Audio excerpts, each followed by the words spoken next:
What costs 5 times your annual salary, requires you to be middle-aged to afford, and was specifically designed to keep you out? If you said a yacht club membership, you're not wrong, but I'm actually talking about a house. An average, boring, cookie-cutter house in America. The median home price in 2024 hit $412,500. The median household income? About $80,000. That's a ratio of 5 to 1. And before you think, well, maybe that's just how it works, let me stop you right there. For decades, the rule of thumb was that a home should cost 3 times your income. 3. We're at 5. We didn't just move the goalposts, we put them in a different stadium and then burned down the original stadium for good measure. Want to buy that median house? Hope you're making $126,700 a year, because that's what you need to afford the monthly payment of $2,570. Out of 46 million renting households in America, only 6 million can afford that. The average first-time homebuyer is now 40 years old. 40! That person is equidistant from their high school graduation and collecting Social Security. They're closer to a midlife crisis than their first legal beer. So what happened? Did houses suddenly become sentient and demand more money? Did the housing fairy decide millennials and Gen Z just didn't deserve nice things? Not exactly. What actually happened is way more interesting and way more deliberate. The housing crisis wasn't an accident. It was engineered over the course of a century by people who looked at the problem of too many Americans can afford homes and said, we should fix that. Let's rewind to 1916. Picture this. You're a fancy Fifth Avenue shop owner in New York City selling overpriced hats to rich people. Life is good. But then, horror of horrors, garment factories start moving into the neighborhood. And worse, the workers from those factories start walking past your store. They're not buying $500 hats. They're just existing near your business.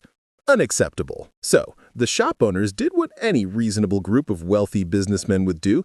They lobbied the city to pass America's first comprehensive zoning law. And it worked. Within a decade, zoning spread across the country like a really boring plague. By 1926, the Supreme Court looked at zoning laws and said, yeah, this seems fine, in the case of Village of Euclid versus Ambler Realty. Just as George Sutherland literally wrote that apartment buildings were parasites on single-family neighborhoods. Not eyesores, not undesirable, parasites. As if a 4-story building might literally suck the life force out of your house. Now, here's where it gets spicy.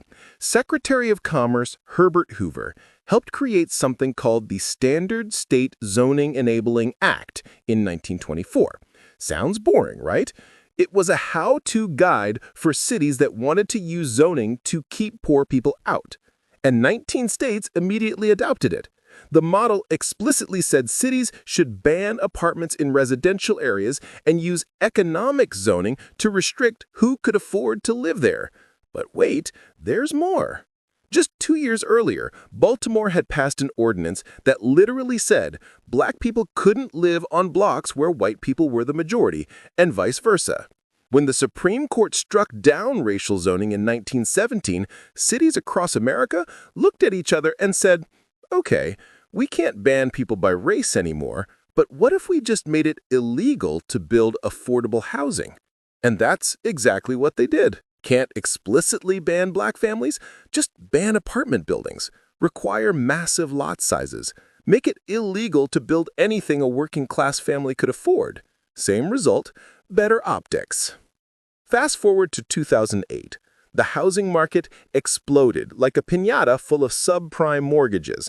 Home construction went from over 2 million starts in 2005 to just 554,000 in 2009. And here's the thing. We never recovered.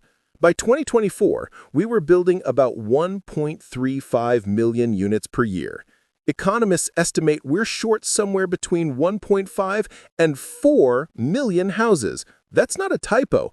We're missing millions of houses. And the houses we are building, they're huge. Small starter homes under 1,400 square feet basically don't exist anymore. In 2004, builders made 186,000 of them. By 2023, only 87,000.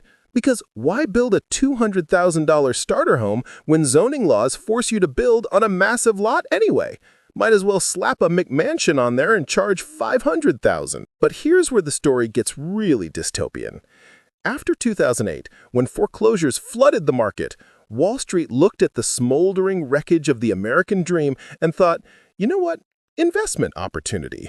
The federal government essentially said, come on in, the water's fine. And institutional investors bought hundreds of thousands of foreclosed homes.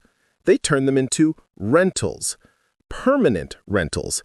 Now, nationally, institutional investors own about 574,000 single-family homes. That's only 4% of all single-family rentals, so before you grab your pitchforks, hear me out.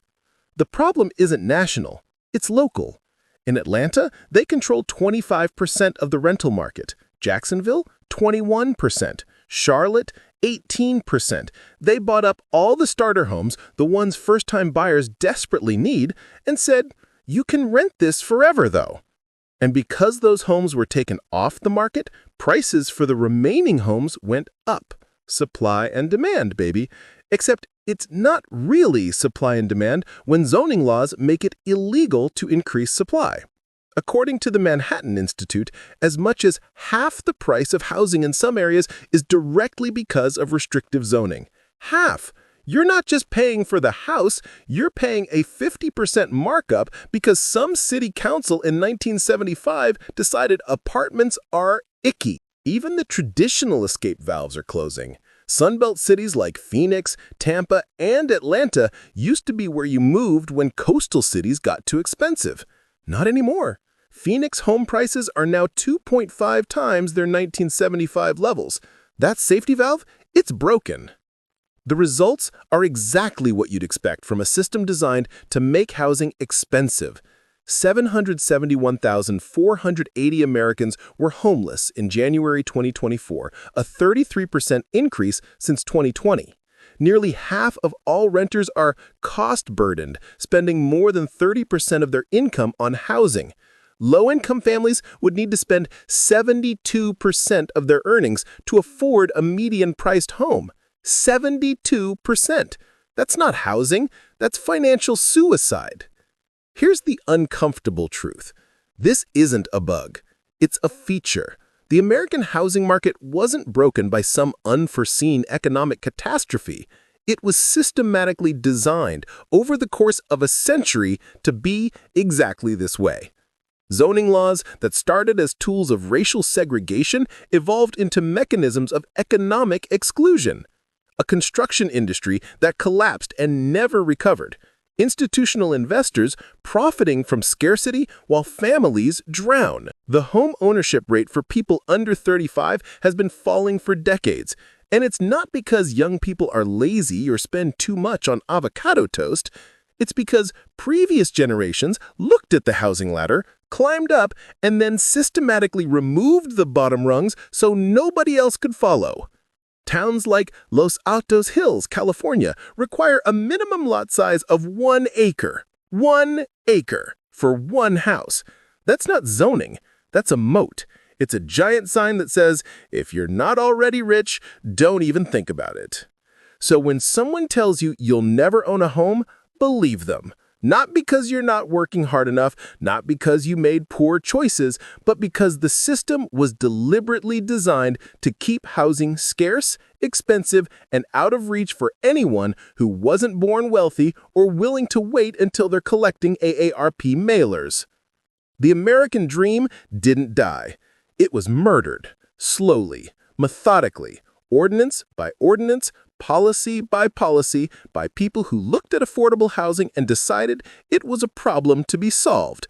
And unless we fundamentally reform zoning, build millions of new homes, and recognize that housing is a necessity, not just an investment vehicle, this will only get worse. Because when a society decides that scarcity is more valuable than shelter, it shouldn't be surprised when entire generations are locked out. That wasn't an accident. It was the plan. And it's working exactly as intended.